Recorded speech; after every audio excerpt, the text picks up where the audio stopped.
আমার একজন আত্মীয় বা যাই হোক ব্যাংকে চাকরি করে, তার বাড়ির খাদ্য খাওয়া যাবে কিনা?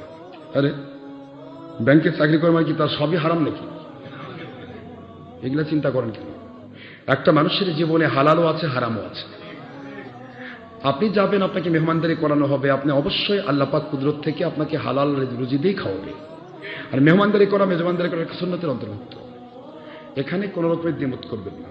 আর চাকরি ব্যাংকে করলেই যে তার সমস্ত পয়সা হারাম, একথা বলা যাবে না। ব্যাংক শব্দটা হলো, এটা ইংলিশ শব্দ। এটা কি শব্দ? ইংলিশ শব্দ।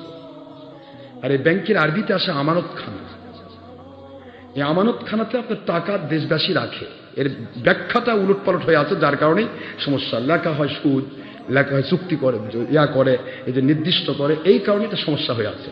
যদি শুধুমাত্র সুদ না লিখত, আর সবাই তো ব্যবসা করে, এমন কোনো ব্যাংক আছে কি ব্যবসার বাইরে? সবাই তো ব্যবসা দিয়েই ব্যাংক চালায়।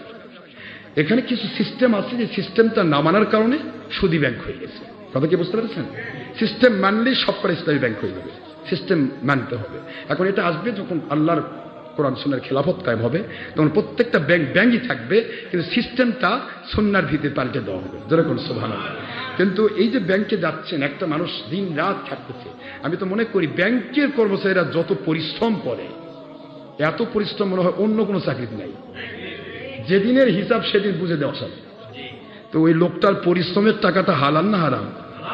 সে পরিশ্রম করে যে টাকা নিচ্ছে।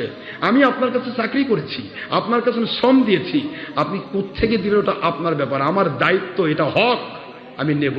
যেখান থেকে আপনি দিবেন এ দায় আপনি বহন করবেন। ব্যাংকের চাকুরা, সে চাকরি করছে আল্লাহর সন্তুষ্টির জন্য। আমি হালাল রুজি কামাই করা ফরজ আমার জন্য, আমি হালাল রুজি কামাই করব। এই হালাল রুজি কামাই করার জন্য সে গেছে। সুতরাং সে যে ব্যাংকেই চাকরি করুক না কেন, তার যদি ইমানের হালত ঠিক থাকে এবং ওই সুদী কারবারিটা, এটাকে যে সে অন্তর থেকে ঘৃণা করে, কি করে যেরকম ঘৃণা করে, যার এই সুদ হারাম, ইসলামের শরীরে সুদ নিষিদ্ধ, আমি সুদ খাবো না, এই হারাম করে তো মাজুর। এ ব্যক্তি যদি সারা জীবন ব্যাংকে চাকরি করে, তার শ্রমের পয়সা যেটা, এটা হালাল। এর বাইরে যেটা সে দিচ্ছে, এটা তার হারাম। কথা কি বুঝতে পেরেছেন? এর বাইরে যদি নেয় সেটা হারাম। যে কেউ হোক, শ্রম দিয়ে যে টাকা অর্থ করবে সেটা হালাল। সেটা কি জোরে বলুন?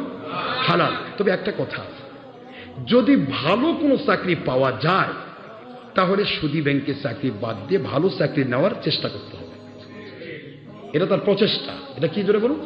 প্রচেষ্টা করবে, দোয়া করবে, এইটা মাজুরি হালতে থাকবে, তাহলে আল্লাহ পাক মাজুরি হালতে ওইটা আপনাকে ওই দায় থেকে মুক্তি দেবে। যেরকম সুবহানাল্লাহ।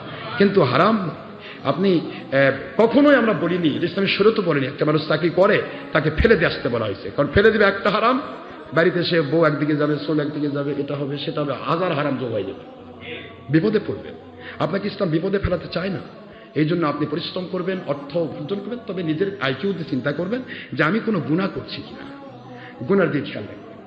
এইভাবে চলুন, চেষ্টা করুন যাতে আপনি সত্যের উপর চলতে পারেন। তবে খাওয়ার বিষয়ে কোনো বিষয় ভেজাল নেই। তারপরেও যদি আপনার মন বলে যে আমি যাত্রাবাড়িতে খাই না, সেটা আলাদা জিনিস, তাহলে আপনি ওই বাড়িতে হাদিয়া নিয়ে যান। আপনি যে পরিমাণ খাবেন আপনি 100 টাকা, আপনি 200 টাকা হাদিয়া নিয়ে যান, হাদিয়া দিয়ে দিলেন, খেয়ে আসতেন।